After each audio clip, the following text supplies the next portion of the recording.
السلام عليكم، ازيكم؟ عاملين ايه؟ يا رب تكونوا بخير. النهارده هعمل محشي بتنجان، بس هعمله كده بطريقه سريعه من غير بقى ما نعمل صلصه. هيكون سريع كده وخفيف على المعده. اول حاجه جبت البتنجان كده وبدات اشيل اللي جواه بالمقوار بتاعه.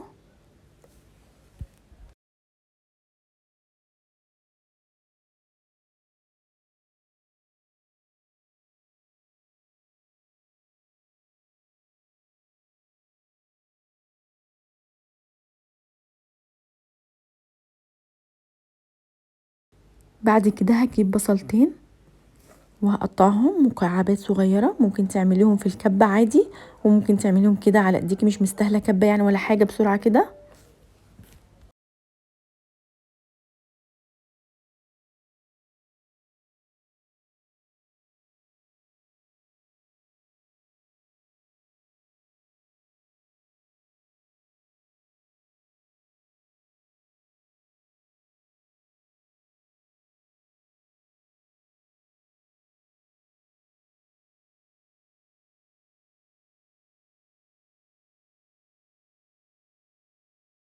بعد كده كنت مجهزه كوبايتين رز غسلاهم كويس وسايبهم في المصفى ينزلوا ميتهم. هحط بقى البصل اللي انا قطعته كده على الرز، وبعد كده هقطع برضو طماطم وهحطها على الرز. هفضل بقى اقلب فيهم كويس كده واقطع فلفل كده، ممكن تحطي فلفل حراق لو بتحبي المحشي حراق شويه. بعد كده بقى هنزل بالبهارات، فلفل اسود، ملح، بهارات محشي، كزبره ناشفه، وهفضل بقى اقلب فيهم كويس جدا، وبرضو معلقه شطه صغيره. بعد كده هحط حوالي ربع كوبايه زيت، ممكن تحطي زيت زيتون، انا هنا حطيت شويه زيت زيتون على شويه زيت نباتي عادي. وهفضل اقلب بقى فيهم كويس، كل ما تعملي مرحله قلبي كويس. بعد كده هحط الشبت والكزبره.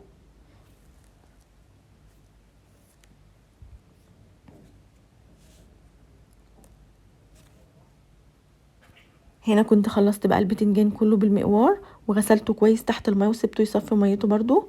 بعد كده بقى هبدا احشيه.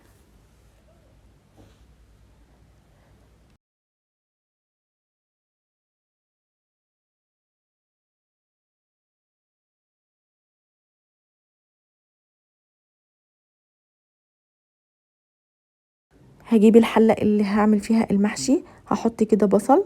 البصل هنا فايدته ان المحشي ما يتحرقش او يتلسع منك، وفي نفس الوقت هيدي طعم حلو جدا للمحشي برضو. بعد كده رصيه بقى بالطريقه اللي تعجبك. بعد ما احشي كل البتنجان اللي عندي هبدا بقى اغسل الفراخ اللي هاخد الشوربه بتاعتها علشان احطها في المحشي علشان يكون طعمه حلو. طيب لو مش موجود بقى عندك فراخ، ممكن تجيبي كوبايه ميه كبيره هتحطيها على البوتاجاز، وهتحطي فيها حبهان، وهتحطي فيها فلفل اسود، وهتحطي مكعب مرقه، هتعمل لك شوربه حلوه جدا ممكن تسقي بيها المحشي. ولكن هنا انا كنت عملت الفراخ واخدت الشوربه بتاعتها وحطيت كبشتين كده منها على المحشي وسبته يستوي بقى على نار عاليه. اول لما يشرب الميه بتاعته بنهدي النار علشان يكمل التسويه. وبكده يكون الفيديو بتاعي خلص النهارده، يا رب يكون عجبكم.